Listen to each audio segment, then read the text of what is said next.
Hello students, आपका स्वागत है आपके अपने चैनल इजी वे पर। और हम आपके लिए लेकर आए हैं इंटीग्रल कैलकुलस में जो टॉपिक है बीटा एंड गामा फंक्शंस। हम उस पर मोस्ट सेलेक्टेड क्वेश्चन लेते हैं। तो स्टूडेंट्स, आपका समय ज़्यादा ना लेते हुए पहला क्वेश्चन आपके सामने है स्क्रीन पर। The definite integral 0 to 1 x to the power m minus 1 1 minus x to the power n minus 1 dx for m and n both greater than 0 is called the। तो ये फंक्शन क्या कहलाता है? तो स्टूडेंट्स, आपको ये याद कर लेना चाहिए कि ये जो फंक्शन है हमारा 0 to 1 x to the power m minus 1 और 1 minus x to the power n minus 1, ये फंक्शन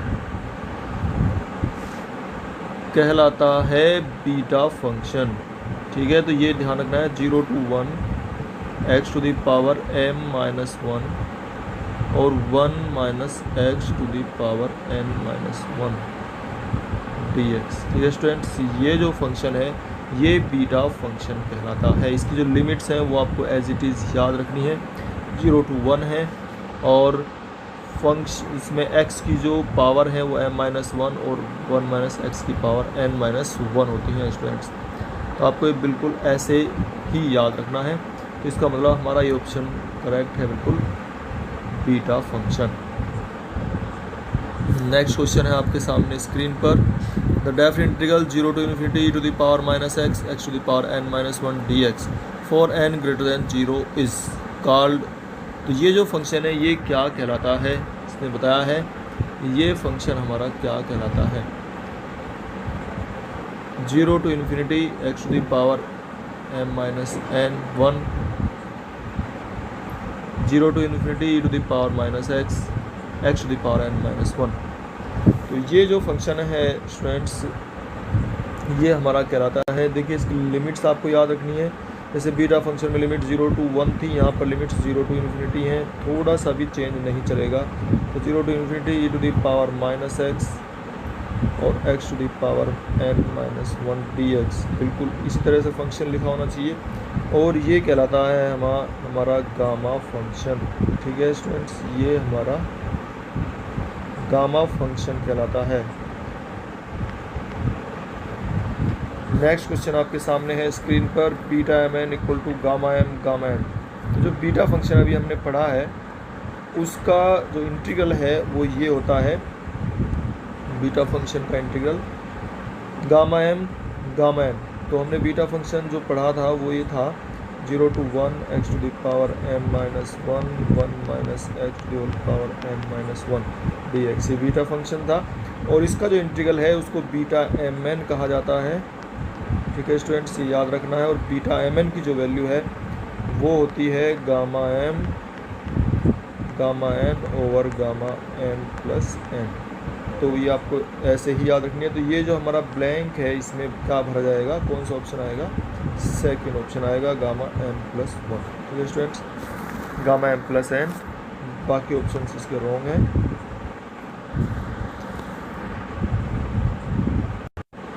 देखिए स्टूडेंट्स, ये नेक्स्ट क्वेश्चन आपके सामने है स्क्रीन पर। Beta m plus n, beta m plus 1 n over beta m n equal to m over, ये कितना होता है? तो स्टूडेंट्स, ये आपको बीटा एम एन अभी हमने बताया था बीटा एम एन क्या होता है। हम उसे रख के और आपको एक बार इसे सोल्व करके दिखाते हैं कि किस प्रकार से इसे सोल्व किया जाता है। स्टूडेंट्स देखिए, अभी बीटा एम प्लस 1 एन है ये ऊपर जो हम इनकी वैल्यू लिखेंगे। तो बीटा एम प्लस 1 एन की वैल्यू लिखी जाएगी gamma m plus 1 gamma N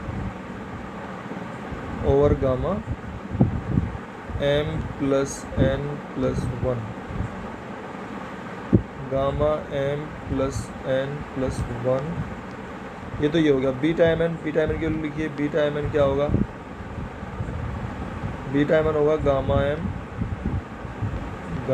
N over, जो इसके डिवाइड में आना था वो ऊपर पहुंच जाएगा मल्टीप्लाई में, और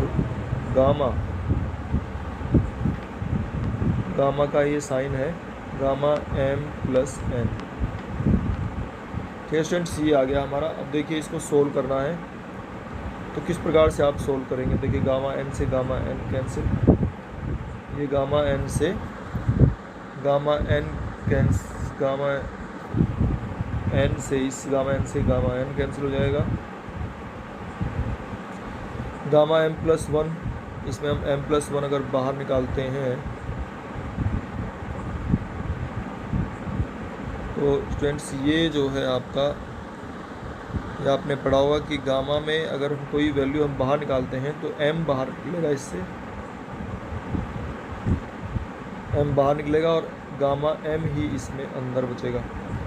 और मल्टीप्लाई में ऊपर एक बचा हुआ है हमारा गामा एम प्लस एन, और डिवाइड में आ जाएगा इसके gamma m plus n plus one, इसमें से भी एम प्लस एन बाहर निकल जाएगा और अंदर बचेगा गामा एम प्लस एन, और ये इससे कैंसिल हो जाएगा। ठीक है स्टूडेंट्स, और गामा एम था नीचे डिनोमिनेटर में, गामा एम से गामा एम कैंसिल हो जाएगा, तो ये बचेगा एम ओवर हमारे जो बचे हुए क्या क्या संख्या है।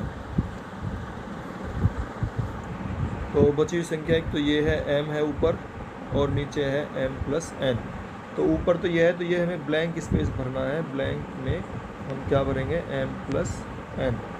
तो हमारा कौन सा ऑप्शन करेक्ट होगा स्टूडेंट्स? सेकंड ऑप्शन बिल्कुल करेक्ट होगा। नेक्स्ट क्वेश्चन चलते हैं, आपके सामने है स्क्रीन पर। For m greater than 0 n greater than 0 0 to infinity x to the power m minus one over one plus x to the power m plus n d x.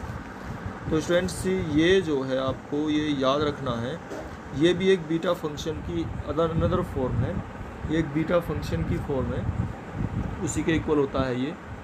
और इसमें अगर हम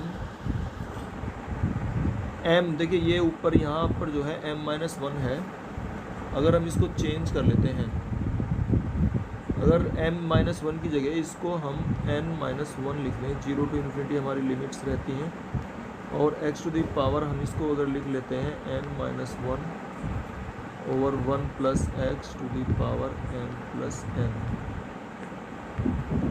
तो इससे अगर हमने n माइनस वन लिखा है तो ये भी सेम ही होता है, इसकी और इसकी वैल्यू, ये और ये जो वैल्यू हैं दोनों सेम होती हैं। तो इसमें अगर हम कंपेयर करते हैं तो x to the power n minus one over one plus x to the power m plus n, तो हमारा ये फर्स्ट ऑप्शन बिल्कुल करेक्ट होगा। ये भी आपको इसकी फॉर्म याद कर लेनी है, ये बीटा फंक्शन की स्टूडेंट्स अनदर फॉर्म है, x to the power m minus one, और ये इसके इक्वल भी होता है, सिमेट्रिक होते हैं ये। नेक्स्ट क्वेश्चन है आपके सामने स्क्रीन पर। For m greater than 0 n greater than 0 0 to infinity x to the power m minus one plus x to the power n minus one over one plus x to the whole power m plus n। तो students ये इसमें question गलत दिया हुआ है, इसका जो option है ये इस प्रकार से है, इसमें यहाँ पे माइनस है ये, ठीक है ना, ये माइनस है x to the power m minus one, और इसमें एक ऑप्शन चलो हम लिख देते हैं, फिफ्थ ऑप्शन लिख दिया हमने अगर 0। तो ये जो वैल्यू है देखिए, ये 0 वैल्यू आती है, ये कैसे आती है 0, ये मैं बता रहा हूँ आपको, क्योंकि ये अभी हमने पढ़ा है, इसको हम अगर अलग अलग कर देते हैं, 0 to infinity x to the power m minus one over one plus x to the whole power m plus n minus x to the power 0 to infinity x to the power n minus one over one plus x to the whole power m plus n। देखिए students, ये पहले वाला जो function है ये beta m N है, और अभी हमने बताया था ये दूसरा फंक्शन भी बीटा एम एन है। तो जब दोनों फंक्शन बीटा एम एन है तो दोनों कैंसिल हो जाते हैं, और इस तरह से ही वैल्यू आती है 0। ठीक है स्टूडेंट्स, तो इस प्रकार से ये हमारा फिफ्थ ऑप्शन भी करेक्ट है। नेक्स्ट हम चलते हैं आपके सामने, नेक्स्ट क्वेश्चन में है स्टूडेंट्स आपके सामने, for n greater than 0 n की अगर वैल्यू 0 से बड़ी है, gamma n plus one, gamma n plus one किसके इक्वल होता है? तो स्टूडेंट्स अभी हम बात कर रहे थे गामा n प्लस वन को, जो है ये गामा n प्लस वन किसके इक्वल होता है? अगर इसमें से हम n बाहर निकालते हैं तो अंदर भी n ही बचता है, तो अगर अंदर n है तो बाहर n होता है, इसका मतलब ये जो गामा n लिखा हुआ है अगर, तो यही बाहर आएगा, ये ब्लैंक जो इसमें दिया हुआ है हमें, ब्लैंक में यहाँ पर n ही आएगा। ठीक है स्टूडेंट्स, ये n आएगा, इसका मतलब हमारा फर्स्ट ऑप्शन ही करेक्ट होगा। अदर ऑप्शंस नहीं है। गामा एन अगर अंदर है तो एन ही बाहर आता है, तो हमारा फर्स्ट ऑप्शन बिल्कुल करेक्ट है। स्टूडेंट्स नेक्स्ट क्वेश्चन आपके सामने है स्क्रीन पर।